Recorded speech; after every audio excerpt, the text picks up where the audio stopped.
பொதுவாக உச்ச நீதிமன்றம் ஒரு குறிப்பிட்ட மாநிலம் வழக்கு போடுது. இதுல ஒரு முக்கியமான அம்சம், இந்த வழக்கை எதிர்த்து வாதிட்டது யாரு தெரியுமா? ம். கவர்னர் மட்டுமல்ல, அவருடைய வக்கீல் மட்டுமல்ல, ஒன்றிய அரசும் கூட. ஓ! ஒன்றிய அரசுடைய தலைமை வழக்கறிஞர் அதுல வந்து ஒன்றிய அரசு சார்பாகவும் வாதிட்டு இருக்காரு. ஆகவே இது ஒன்றிய அரசுக்கு மீதான ஒரு சரியான ம், பதிலடி அவங்களுடைய நிலைப்பாட்டுக்கு ஒண்ணு. 2வது ஒரு மாநிலம் தொடர்பான வழக்கு தான் அது. இந்த ம். வழக்குல தீர்ப்பு. இந்த தீர்ப்பு பொதுவாக பொது தன்மை இருக்கு பாருங்க. அது எல்லா மாநிலங்களுக்கும் பொருந்தும் என்பதுதான். ஓகே. பொருந்துதா இல்லையான்னு கூட சில நேரங்கள்ல வழக்கு வரும். எனக்கு தெரியும். ம்.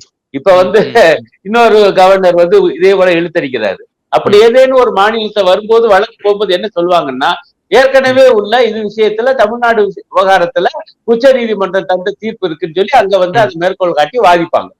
ஓகே. வாதிடுவாங்க. ம்.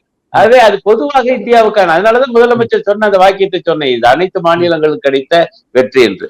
மாநிலத்துக்கு கிடைத்த மிகப்பெரிய வெற்றி ஒட்டுமொத்த இந்தியாவுக்குரிய மாநில உரிமை விஷயத்துல உச்ச ம். நீதிமன்றம் தந்திருக்கக்கூடிய ஒரு மிக மிக முக்கியமான தீர்ப்பு. ம்.